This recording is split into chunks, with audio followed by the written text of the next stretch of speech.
Yo, what is up mga kagwapo? Nagbabalik na naman ang Gupitos Aquatics at meron na naman akong daladalang panibagong video natin pagsasamahan, panibagong content natin pag-uusapan. At for today's video, magkakaroon tayo ng update sa Gupitos Aquatics. Tara!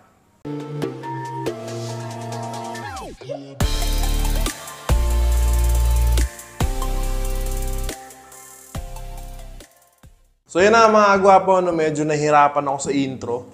Kasi ang tagal ko nang hindi ginagawa, no? It's been a while since the last time na nag-upload ako ng vlog. For about 2 months na siguro na hindi ako nag-upload. Wala naging busy ako. A lot of things na kailangang asikasuhin. Dami mga pangyayari na naging dahilan kaya naging busy ako at hindi nakapag-vlog, no? So, ano nga ba yung dahilan kung bakit let's say, ano nga ba yung ilan sa mga dahilan kung bakit di ako nakapag-vlog? Ano nangyari kay Gupitos? What happened? Norin nyo to. So yun kagwapo, no? Ito talaga yung nangyari. Kung makikita nyo, wala na yung mga tanks, wala na yung mga stand. Kahit yung mga nasa labas ko, wala na. Wala na yung mga tanks and stand. Kahit yung mga nasa gilid, may mga storage box pa. Pero kung makikita nyo, wala na talagang laman. Ando domina, no? So medyo nakakalungkot kasi hindi ako sanay ng ganito. Wala yung mga isda, wala akong nakikitang lumalangoy, wala yung setup. Ganun talaga kagwapo. So yun kagwapo, no? Napanood nyo naman na, no? Dun pa lang nakakalungkot kasi wala ganun talaga. Matanda na, may mga bagay na kailangan asikasuhin, kailangan gawin. Kumbaga hindi na naging priority. So wala, kita nyo naman, wala na yung setup, wala na yung wala nang isda. So paano na nga ba? Joke lang mga kagwapo, no? Hindi tayo tumigil. Simply naglipat lang tayo. Naging busy lang din sa mga bagay-bagay. Pero hindi tayo tumigil, no? Ayan pa rin yung setup natin. 13 pa rin yung tangke na nandito. Ngayon, indoor na, no? Yung mga dati kong filters na tinanggal dito, ay balik ko na yung DIY Labarak filter natin. Nagamit ulit natin, di ba? So ayan, no? Ayan sila. So ayan, mga 5 gallon tanks natin with 3 layer stand. Isda na lang ang kulang dito kagwapo, no? Subukan ulit nating magsimula. Mambuburaot muna ako sa mga agrupo ko ng isda para may panimula ako, no? So pakita ko sa inyo, meron pa yan sa likod kagwapo. Ito kagwapo, no, yung likod na part ng bahay na to. Nandito yung mga 5 gallons ko noon. Yan yung magsisilbing breeding tank natin ng mga guppies. Ito yung mga storage box na gamit ko noon. Yan. Nakaabang na yan kung sakaling may magbigay ng isda sa akin, di ba? So, may mga beta na rin ako mga agwapo, no? Ilang beses ko nang sinabi noon na magbabalik akong beta. Actually, gumawa ako ng mga contents about dyan noon. Hindi ko lang na-upload nga dahil naging busy. Ayun, may mga betas dyan, male and female. Actually, binibenta ko yan by pair, no? If ever naman na may magustuhan kayo, pwede nyo akong i-PM. Ilalagay ko na lang yung mga picture nila sa vlog na to. Hindi ko rin mapakita isa-isa kasi naka-hard talisa yung mga yan. Nakita naman condition na condition, may mga bubble nest na. Okay na, okay ang agwapo. Ayan, actually, hindi ko lang naayos ng sobra, pero marami pa akong space na pwedeng paglagyan ng isda. Dito pa nga yung bike ko, pwede ko nga tanggalin muna yan para mapaglagyan ng ibang mga lalagyan, di ba? Pwede ko na rin tanggalin yun, kaya lang for the meantime, gamitin ko muna, sayang. So, ayan. Dito ngayon ako nag-iisda. So, ayan yung mga tanks ko na pinakita kanina. Ayan. Actually, cycled na yan. Pwede nang lagyan ng mga guppies yan para makapag-umpisa na ulit, di ba? So, sa mga agrupo ko dyan, Guppy Project Philippines, baka naman, di ba? Joke lang, no? Pero, yeah, subukan natin. 15 tanks, pinapagana lang ng isang outlet ng Aquaspeed AP556, no? So, meron akong product review dito, no? Solid yan, isang lang yan. Isang outlet, 15 tanks, kayang-kaya. Kasi yung isa nakakonekta sa likod. So, goods na goods yan. So, lumipat ng bahay, no? Pero yun lang naman yung bahay namin na isa. Ayan lang. Ayan lang. So, dito lang yan sa may tapat, no? Solid na solid to mga agwapo. Asahan nyo, busy din talaga ako, pero this time, challenge ko na yung sarili ko na, sige, gawan ka ng paraan para makabalik ako ng sagad, and eto na. So yun mga agwapo, no, sa isda, no? Actually, meron ako mga in-order na isda para sa isdaan natin, syempre. Sa isdaan ko. No, may paparating akong gapi tsaka beta, no, galing sa mga tropa. So hindi ko alam yung mga itsura kasi hindi ko na pinasend yung video. Sabi ko, surprise na lang nila ako para, alam mo na, para pag nag-unboxing ako, di ba? Genuine yung reaction, no? No, biro lang, pero gusto ko lang, i-surprise ako ng mga pinagbilang ko, mga hiningan ko ng isda para naman bumalik yung excitement, di ba? Pero ayan, no, solid yan, kagwapo. Siguro, for now, ito lang muna. Mag-video na lang ulit ako pag dumating na yung mga isda agwapo. Yo, what is up mga agwapo? No? Tulad ng sinabi ko sa unang part ng vlog kanina, is babalik nga tayo. No? Surprisingly, isa sa mga agrupo ko sa Gapi Project Philippines, nagpadala ng isda sa akin. Ano? Shoutout sa'yo, Boss Eman. Sobrang solid mo. Dumating kanina to. Hindi ko pa siya na-check ng sagad talaga. Chinek ko lang kung buhay pa yung mga isda after ng shipment. And okay naman, buhay naman sila. Ngayon, tingnan natin kung ano yung mga pinadala ni Boss Eman. Nakaka-excite, no? So, check natin maigi ngayon. So, yun. Meron tayong HB pastel, no? HBP.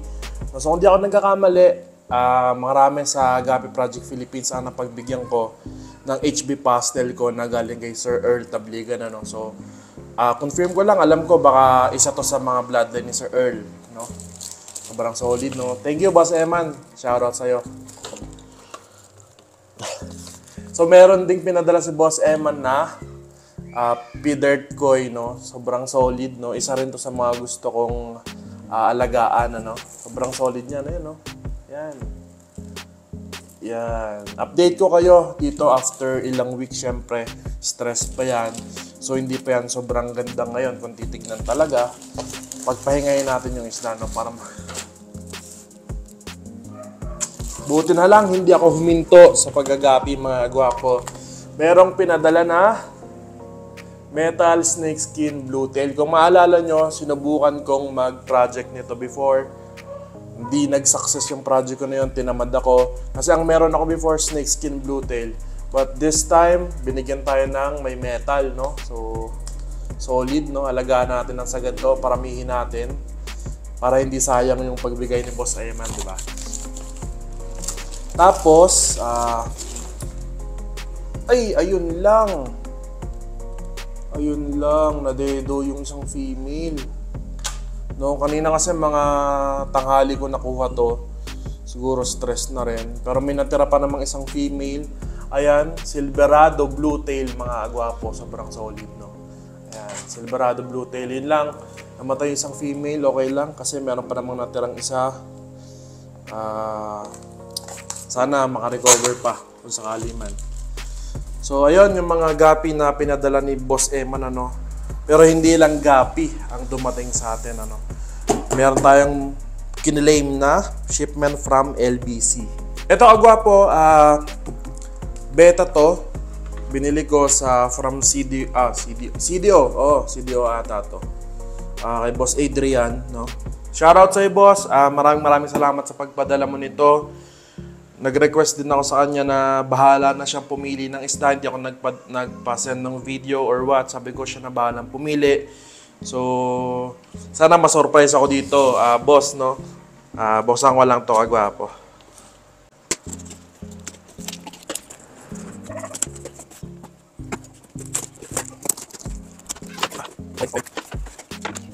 Okay naman. Mukhang okay naman yung packaging, no? Balot na balot siya. Tingin ko wala naman siyang sira. Tingnan natin.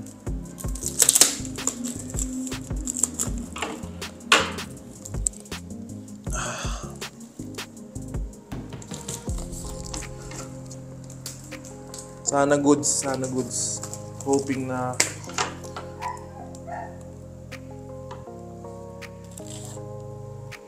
Ayun lang.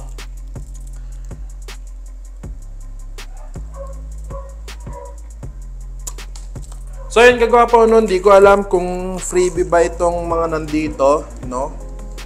Pero yung isa kasi, ayan, hindi ko na sana ipakita pero yan, patayin na siya. Itong isa naman, buhay pa. Buhay pa to, buhay pa, good thing. Ito buhay din, buhay. Ito buhay din, no? So okay yan. May isa lang na casualty. So sana hindi ito yung binili ko talaga. Kasi meron pang tatlo dito, no? Nakabalot talaga siya. Tignan natin if ito ba yon. Baka kasi ito yung freebie. Okay, buhay.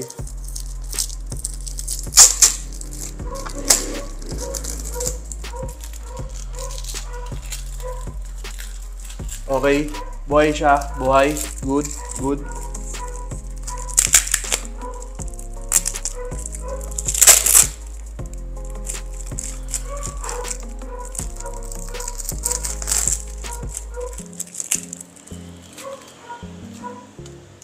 Buhay din. Good, buhay. Okay, that's good. That's good.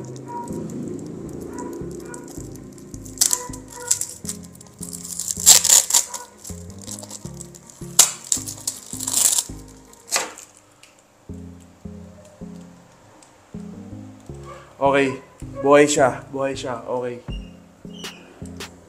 Oh. So, yun kagwapo, no? All in all, 2, 4, 6, 7 yung beta na pinadala ni Boss Adrian. 6 ang buhay, isa yung hindi nakaligtas, no? So, good thing na naka-vlog to, good thing na nag-unboxing tayo para at least pag pinadala ko kay seller, yung video or picture na ito is meron tayong pruweba, no? So, lagi kayong pag nagpapaship kayo is gamble talaga.